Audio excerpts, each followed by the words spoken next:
Welcome to Champagne Chats, discussions from the green room. We talk all things about the events industry. I'm Kate Woolley, also known as DJ Wildflower, and it's fantastic to be joining you today. Next up is a very special guest and a multi-talented event industry TV and radio pro. Let's get started.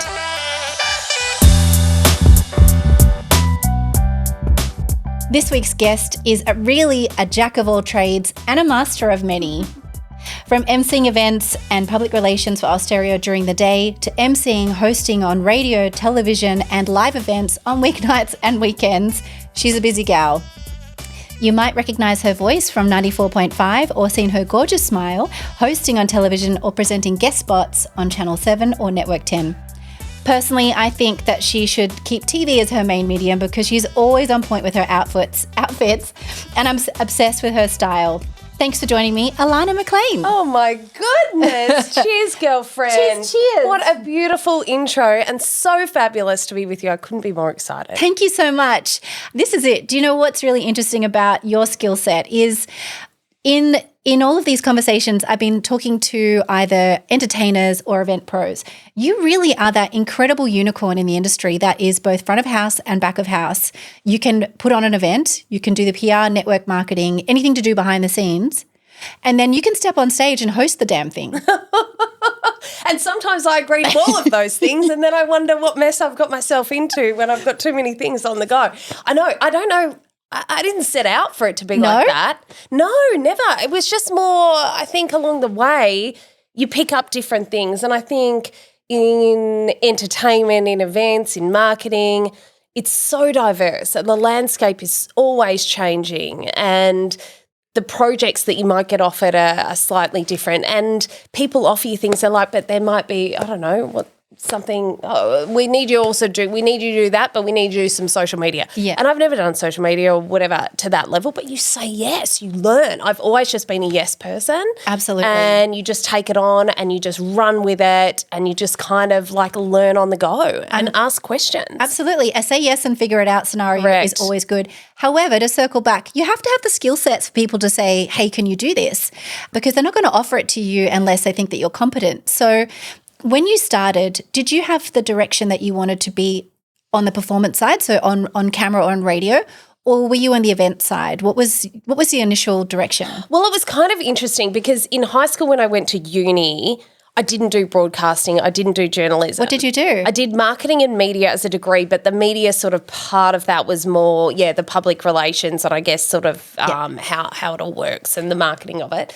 And that's kind of one of those things I always think back to because it was kind of a pivotal moment where I sort of took a little bit of a left turn. If I had have maybe gone straight into broadcasting and journalism, I probably would have gone full pelt into that sort of lane.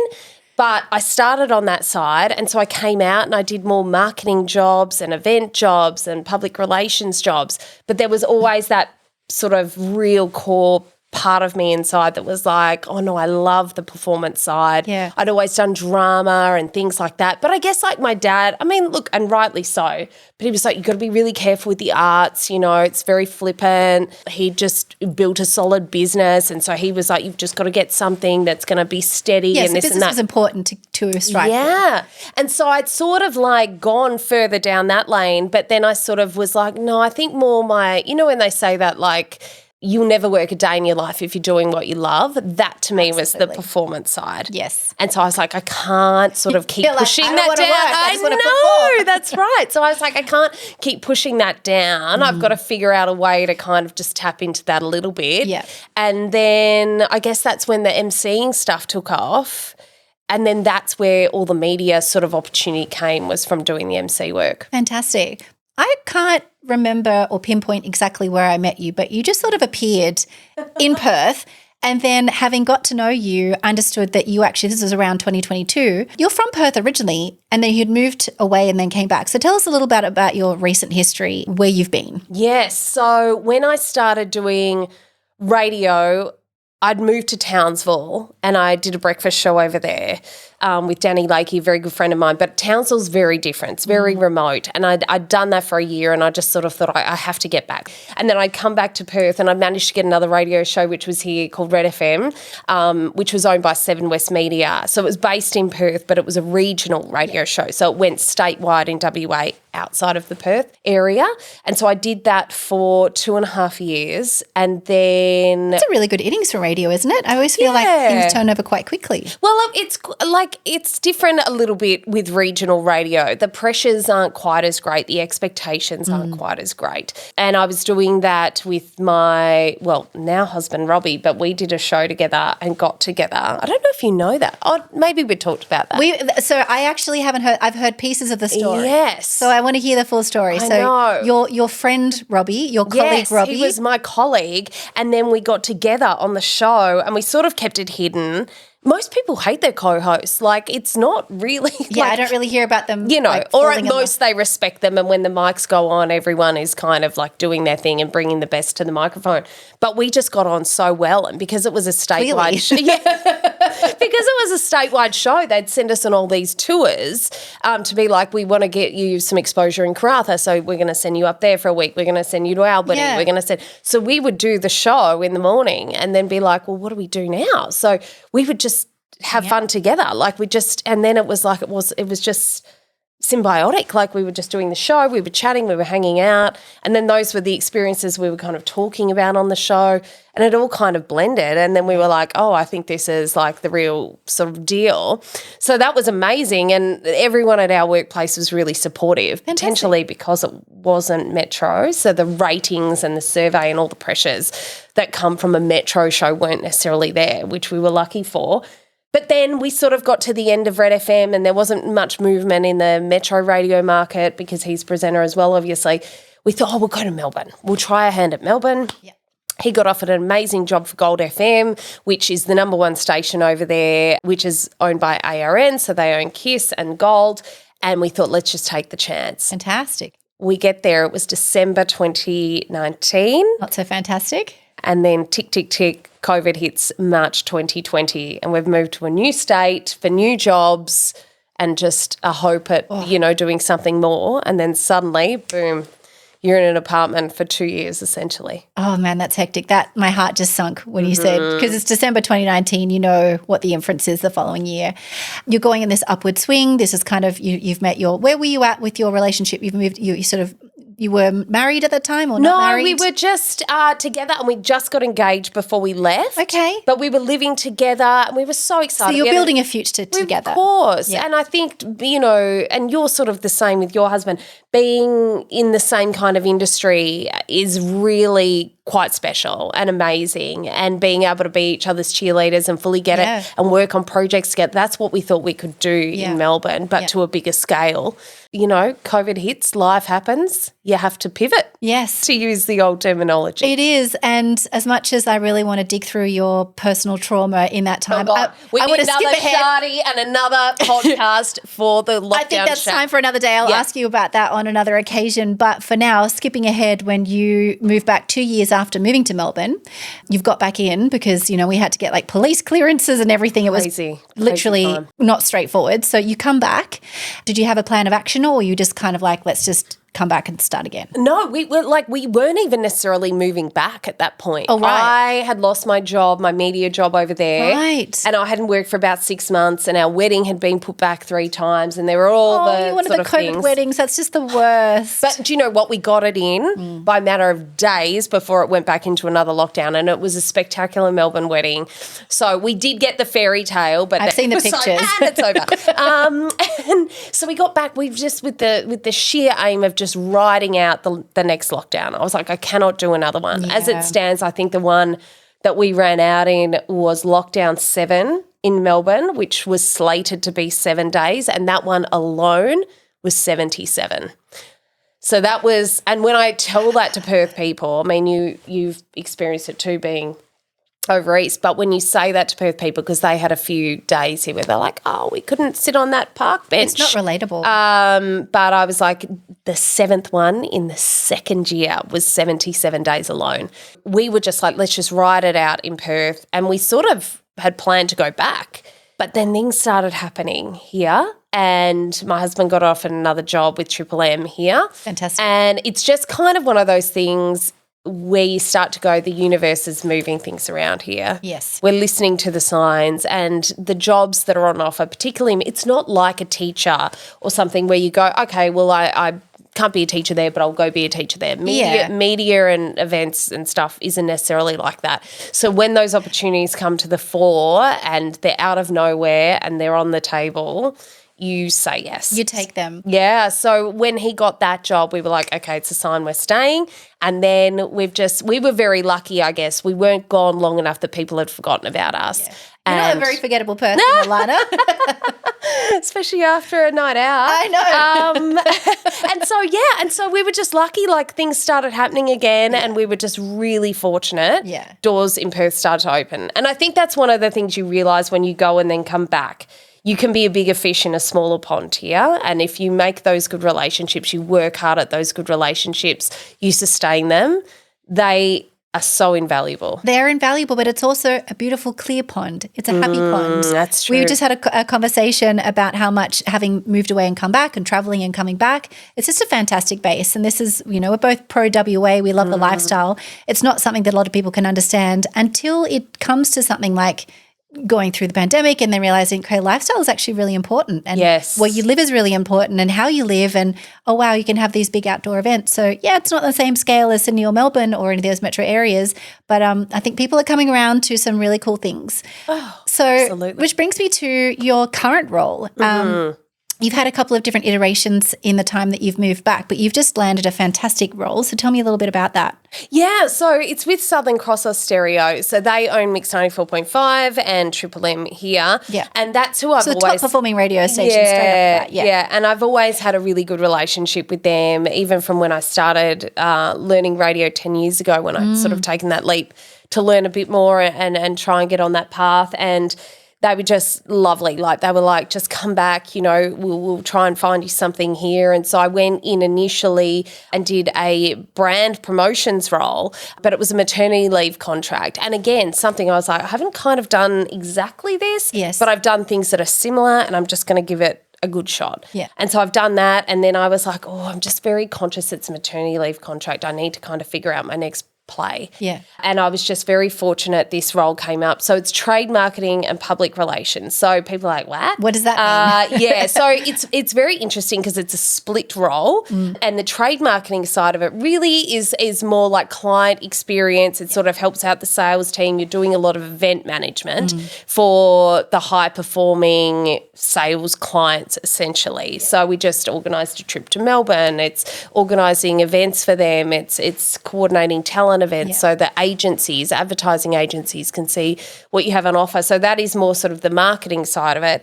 And then they've also split it with public relations, which is working with the content teams, the shows, finding the little nuggets within the show and being able to pitch that out in a media story so that the media essentially are amplifying the content. It's getting your brand out there, it's getting your talent out there, and being able to sort of put that out in national media coverage. And I think because I've been on air and I've come from that content background, that is something that I can do really easily because that's the storytelling nature of it. And, you know what they're going to pick up and what they're going to run with. So, so it's quite a dynamic role. No 2 days are ever the same. And then obviously on top of that is still doing little bits and pieces on air, which is the passion as well. Exactly. So there's the storytelling and all the things you get to do that, but then there's the actual active role that you kind of have, in making sure that these events are a success. So there's one thing when a traditional event manager is really behind the scenes, like they are doing spreadsheets and production schedules and they send it off and then they have other talent roll it. Like, you really are this kind of cut through intersection. Like, I know you host, like you're the talent, you bring your energy, and then you may as well, like sometimes if I know there was recently a bit of sick leave and you jumped on breakfast radio, you're just a constant, yep, I can do that, yep, I can do that. Is this just a limitless pool of energy? Like where does it come from for you? I don't know. It's just that feeling of like you just get in there, you just do it. I think maybe that's changing a little bit in our society. And there was a little time where I sort of thought, oh no, I've done too many things. I haven't picked a lane. I haven't just sort of carved out one niche and stuck at that. And I sort of looked at it like it was a little bit not so much of a tool. I sort of looked at it like people might look at that as like a bit it was bitsy. a downside. Yeah, a little bit bitsy on the CV, a little bit scatty, a little bit she hasn't sort of just done one thing. But the longer I stay in this industry, the more valuable I think that is because you have to be versatile. The market is changing all the time. But also I think, particularly from a media point of view, it's very valuable to understand what every stakeholder is wanting on different sides of the fence. And so when I sort of explain that and I think about that and I'm like, well, if I'm delivering something on air, I would also know exactly how to sell it. I would know exactly how to pitch that out to the media. And if it was an event that was involved in that, some kind of brand activation, I could help bring that to life too. Exactly. And so you can sort of add to that online on socials and be a real asset to the brand and to your own brand as well. Yes. And so I think that is really what I think the media needs right now, and that's what I feel like I'm just tapping into that now. Yes. So, I mean, add to the job description event unicorn that can take all those elements. Yeah. But I really feel like it's the passion. So part of the reason why I connected with you is just the energy up here, like the beautiful smile, and we just love what we do. And I think you mentioned very early on about like if you spend time doing what you love, you'll never work a day in your life. That both really appealed to us and not wanting to work. Well, I think when you're doing your stuff on stage, but also when you're connecting with people. Yes, it's the connection, really. That's what it comes down to. And I think, radio and media, but also hosting and doing the DJ work and the event management, it's bringing an experience to life. It's connecting with people in that way. You're telling a story that you're leaving them with memories, and ultimately I think that's the driver. I think so. I mean, personally for me it is because those moments that you get to be a part of, for a lot of people, they might only go to like a wedding, a milestone like 50th or 21st. We get to go to them all the time, but we never get sick of it. And I think there was some point like, oh, is this something a phase? Is someone going to grow out of? And no. This is the only thing you need to worry about is what is the next outfit. The next outfit, and is the Shardy on ice? And is the Shardy ready for us? So you've reached a milestone where people are making sure that you have the quality Shardy in your green room as an MC.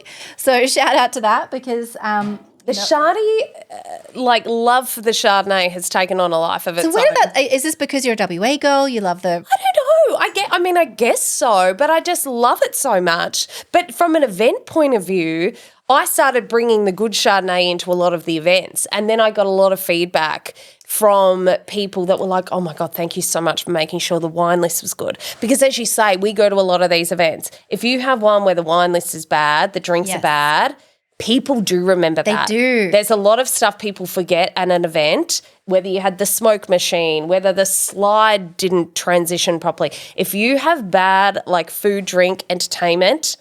It's three things, right? That's it. People are not going to forget that. Three things. It's so simple. Anytime I meet someone who is quite new, potentially a bride, potentially someone who's not done an event before, they get caught up on lots of the detail. And the detail is fabulous. It all works well with the Pinterest. But the three things are food, booze, and entertainment. That is what they'll remember. They will not remember the sachet. What do you call the little thing on the back of a seat? Yes, no. I don't even know what it's called because it's of no interest to me. Chair cover. But no one cares about a chair cover. But the Chardonnay, the people remember a nice buttery mouthfeel Chardonnay. Because it's an experience. Yes. It's part of it. And so I just started introducing that to a lot of events that I was managing, and then people realised that I loved it so much. So now people bring me Chardonnay or send me Chardonnay. What a terrible problem to have. And you've even had it here today. So it has taken on a life of its own. It has. And I kind of am here for it. I'm like, what else could we do with this? Alana Chardonnay. Yeah, correct. That's the goal. Alana Chard. Yeah, that's what I'm going to add it to the list. Well, I look forward to DJing your launch party. Yes. A little bit of cross promotion there. But no, I think it's fantastic. We just, when you meet people, sometimes you get told about people in the industry, and I was told about you, particularly because we work with a couple of different agencies that would have repeat suppliers because they work with who they trust and who are going to deliver. And so sometimes it's a bit of repeat business, and not because they haven't thought about it, it's just because you end up working with a team of people that are just, they're going to work well for you and with you. And so thankfully, thankfully we've been paired up on a number of occasions and get the opportunity to do that, and it's always a joy. I particularly love seeing you host events. I don't really have a strong radio background. I listen to the radio in the car sort of thing, but when I see you on stage hosting an event, or I've seen you on television doing a segment, and you just bring that extra charisma, it really is something that you seem quite natural at. But what sort of training have you had to get to that level where that stage performance and presentation is just innate in what you do? I've had nothing. I've had no formal training at all. Tips and tricks, just don't do anything. Just no, I haven't though. I mean, I'd be lying. I did drama and things like that, but it's just more, it's more connecting with the people. It's more just something that's in you. And I think that's a thing with hosting. And I have seen this now. You work with a lot of different co-hosts, and it's the same with you. You get paired up with different people, and then someone's on first and you're on second or whatever. You start to get a little sense of it. And I think what is different about hosting an event is it's live entertainment to the masses. You are delivering that for all those people in the room, and it's very different. It's different to reading a cue card. It's different to doing a voiceover in a booth. It's different to doing radio where you're talking to your co-host. Yep. You're kind of hoping it lands for the people in the cars, but you don't really know, and you're not getting that direct feedback. And no immediate feedback. Correct. So if you don't land it, you're sort of like, well, I think I did pretty good, but someone in the car is going, that was shit. But you do get that when you're hosting, and you have to be able to manage a room, and sometimes people get rowdy, and you have to keep it entertaining. You have to read the room enough to know when things have to get moved on, or when people are really engaged, and all of those are sort of just observational things that you pick up. You learn more as you go. But I just get such joy from that. I really do. I just love everything about hosting an event. It's definitely your sweet spot. What sort of events do you have coming up, or that you are looking to work? I know clearly you have a very important day job, which is something that you spend a lot of time on, but these opportunities are still filtering in, and clearly you're in a position where your day job is supportive of these opportunities. Yeah. Are there particular events or roles that you're kind of keeping out for in that hosting space that you really enjoy? Well, racing season is huge. So I've always had a long affiliation with racing, and there's a lot of winter racing that's coming up. Oh, is there? So they're doing a lot of days for the owners, like people that have ownership in horses. So they put on days for them. There's a Pink Ladies Day. And these are all days that, and with the racing and when you start to, as you say, get that repeat clientele, a lot of the people that attend the events you get to see, and you get to see them yearly, or you get to see them bi-yearly, and you form a lovely relationship with them, and they get to know you, and they come, and you can add little things because you're like, oh, I know that really landed well. And one of the things that I've been doing a lot with the ladies and the racing staff particularly is, there was one particular event, and it was falling a little flat towards the end, and I thought, it was a ladies' event, and I thought, what are we going to do here? And I was like, okay, ladies, we're going to do a little bit of karaoke. And so I grabbed the mic and I just belted out Tina Turner, Simply the Best, and everyone came. They re-engaged, they hit the dance floor, and for 1 hour the karaoke just took off. And that is such an amazing moment. And you that is. Literally took it like, I'm going to take the mic in my own I'm going hands. to take it. I'm going to bring the party back to life. We're going to get everyone enjoying this last hour of the party. And what has since transpired is these ladies' events have become like an annual karaoke party. And so when I go there, people are like, what are you singing this time? And I've become this beautiful. karaoke leader for all these women that come to this party. Yeah. But it's just the experience, it's their memory, and then they're like, it's gotten its own legs organically, and they've brought their friends and this and that, and it's the same with your DJing. People are like, oh my God, we love her, we love the energy, and then we get her back. And so I think there's something really to be said for building those strong relationships. Repeat business, particularly what I really enjoy working in events is because it's different all the time. Mm-hmm. But at the same time, then you get to the end of the night and you feel like, okay, I've got them, I understand them, and then they're gone. Yes. If you get a repeat business like these Ladies' Day events and these racing events, you've got a base that you can kind of work on and build on. That's a different type of joy in an event where you've got a community. People understand who you are and what you offer, and they're looking forward to see you at the event. That's right. And I do a lot with fashions on the field over the years. I've done a lot with hosting that. Yeah. And it's the same women. It's a shame you're not allowed to enter because you're always turning out a look. But I love it. I just love it. I get such joy from it, and watching them do the fashions on the field and being able to be part of that. It's a beautiful thing to watch. And people who really go, out to the nines and they know exactly what they're doing. And then you might have, someone who's never really done it before and they've just put on a nice frock. Yes. And for them to get on stage and have that moment is just beautiful. I've watched you host those events and it's a really special moment. But I think, for some people they're like, oh yeah, it's fashions on the field or whatever. No, these women have put so much into their outfits. And a lot of them. And the men, the gents. Yeah, they do. But a lot of them have, and this is what you learn over the time, a lot of them have struggled with their confidence. They get out there and they want to feel seen. Yeah. They want someone up there who is commenting on the details of their outfit because they've spent months putting it together. Yeah. And then particularly in the regions, this is one of the only social events, the races that people get to go to where they can really turn it up. And so they want to feel seen. They want to feel like, it's impacted someone. People are understanding the details. And that is all, I think when we talk about radio and I talk about the hosting and I talk about all these things, what ultimately comes back to is the connection with these people and being able to have that moment with them and build an experience with them. And the consistent theme that I'm feeling from you is that connection, reading the room.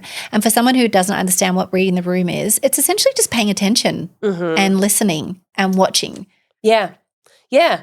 And knowing that you're sort of in a position to facilitate. Yes. Amplifying that. Yes. And what do these people want? What are they feeling? Because people will give you signs. Oh, they give you signs. They will give you indications. They're enjoying it. You lean into it. If it's not working, you stop. You listen to what they want. Yeah. And I feel like that's a really important skill in being an event manager. Can really, if you're standing to the side, you're like, we need to move things on.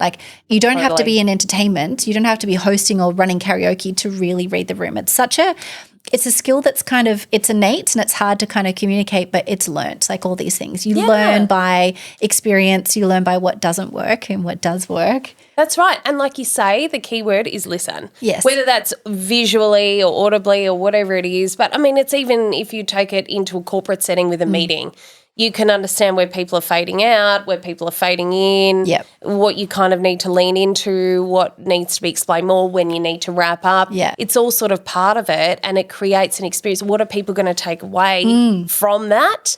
And when you're in the driver's seat of that, it's actually very, a lot of respect has to be given for that position and you need to understand the position that you're in to sort of bring that to other people. Yeah, absolutely. Yeah. With these sort of skill sets, would you say that you have any particular mentors that you work with, or are there people that you look to for advice for these situations and how to progress with these skills? I feel like when I think about a mentor, I haven't had people, I think because I've jumped around a little bit, I haven't had that one person that I'm like, what do you do? And I've sort of changed direction a little bit. There's no one specifically to replicate because it's such a unique journey. But I think when I think about my ultimate sort of icon go-to people that I think about, it's Oprah.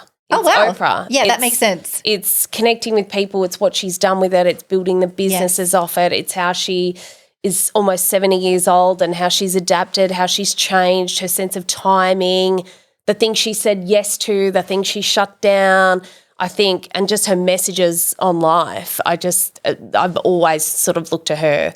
The day that she's not around, oh boy, I'll be in a bad state. But I think she is my religion in all facets. That's incredible. I don't know who I would have thought. I guess that I write these questions and sort of wonder because I haven't really, they are just, I think for you, because you're constantly reaching for the stars, like Oprah is. I've gone to the top. Is a deity. Straight to the top. Our Lord and Savior, Oprah. Yeah. Who you can learn from. But I really like the bigger, always aim big. And that's where you are, this is your current iteration of what you're doing and who knows how this is going to evolve. I really see you in a position where you could be hosting a television show or that. That sort of makes sense. Now that you've said that and I've seen your experience, is that something that would ever be in the back of your mind that you would love to do? I would love to do that. I really it's very hard, and I think it's you get caught up in the day-to-day and the grind and what you need to do, and you want to do your actual job well, and that perfection is in me wants to do everything well. Yes. And so sort of thinking, okay, well, I would love to do that. Well, how do I do that?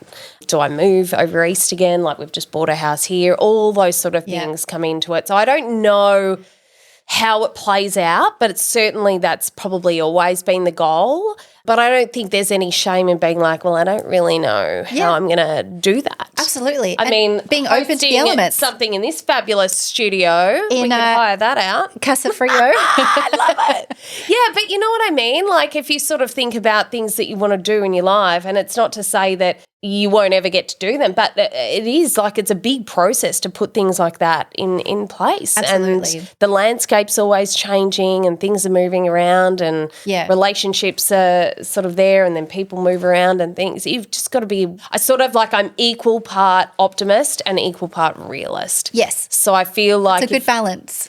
Yeah, if I can't get to do the dream job, well, I'm going to get to do the other job, but I'm going to smash the shit out of it. I think that that's really good advice for anyone sort of thinking about how to progress, but also for someone who's starting off in the industry. Like where you're at now, it must feel, baby Alana must be like, I can't believe where I've gotten out. But do you have any advice for anyone who's starting off in the events industry? Like how these lofty goals, how they're so big, like how do you get started in a world like this?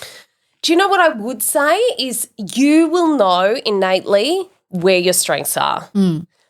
Don't discount that early. Just lean into that as much as you can early, because I think the thing that you can do when you're early is just build up a lot of those skills, experience, relationships that will see you in good stead. So just lean into that early, and then you can always take on the sort of other filler jobs or whatever later. Yeah. But give yourself a good shot if there's something that you're already like, I'm really feeling it. Yeah. Don't be scared. Yeah. I think that's really sage advice. And also just as a young person, it's hard to actually acknowledge like, well, this is my skill set. This is what I think I'm good at, because you just have no idea and everything's a bit scary, but you know what you like. Yeah. And you would have liked music. Yeah. You would have liked performing. Absolutely. Yeah. It took a long time for me. I was like, well, I've got a degree, I'm going to work in public affairs and be a politician.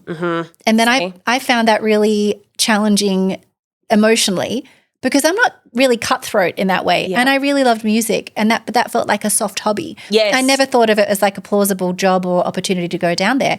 And then having worked in the events industry, which I loved, and I was like, okay, events I can get, but it just still wasn't quite hitting the mark. And then, a couple of redundancies down the line and a few aha moments of like, well, maybe you should really try the thing that you've been doing in the background as your hobby. And then the hobby has become my job. Yeah.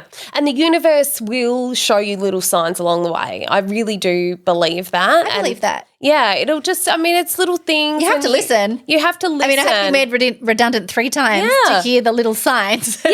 It's like, but ultimately it was there and you've had the balls to go through with it now and, you're still building on it all the time. And totally. It's not to say that everything just happens early when you're young, and you have to go through all these experiences to really appreciate, to pick up on those signs. But just don't discount that inner voice, because I think we've all got that. And I think if you sort of listen to that earlier rather than later, I would agree. You get a little bit more time on your side. Yes. And also that gut is telling you something. And when you don't listen to it and after the fact go, oh, I kind of always knew that gut instinct. That's what Oprah says. This is why she's the religion. Maybe I could get Oprah on Chardonnay Chats. Get her on. And then you can host the both of us. I'll be like this the whole time. No, we'll both just be looking at Oprah. What a queen. Oh, she's amazing. So I think you've got an incredible history with all your events roles and your emceeing roles and this incredible radio position. But is there a specific professional accomplishment that stands out in your mind that you're really proud of at this point in your career? I think when I think about radio, it's winning an ACRA award, which is like for people that's that don't. Huge deal. People don't know what an ACRA is. It's like a Logie for TV. It's like it's an award. It's the highest radio award that you can get. And it was with my husband Robbie when we were on Red FM, and we did an interview with David Guetta. So you have a joint ACRA with your husband. Yes. That is so iconic. Yes, for a DJ.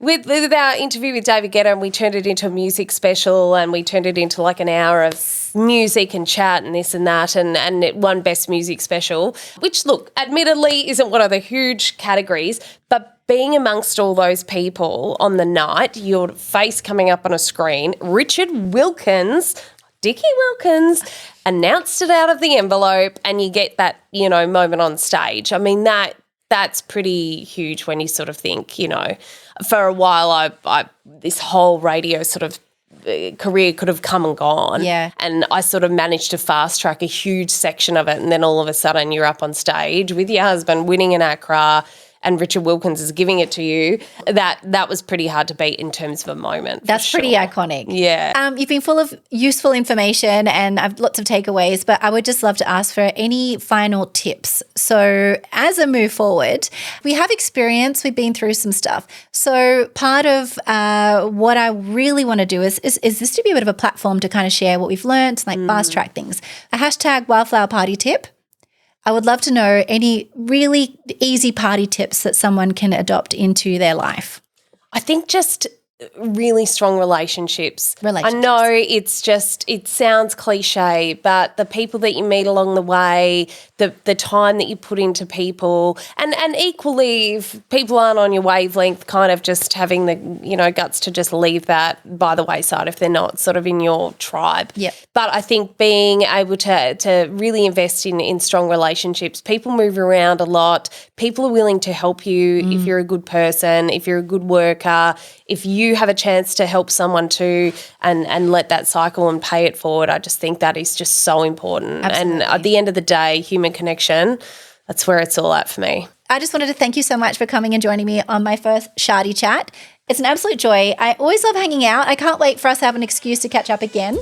Cheers, my love. And you are fabulous in every sense of the word, and I'm so grateful I got to be here with you. Oh, you're a legend. Cheers. Thank you so much. Cheers. Thanks for joining me for a Chardonnay Chat. So that brings us to the end of my very first Chardonnay Chat with my special guest. If you enjoyed watching, please like, subscribe, or do all the things you can do to support. But ultimately, I hope you've enjoyed and got a few tidbits out of it. May life be a party. Let it be a Chardonnay party.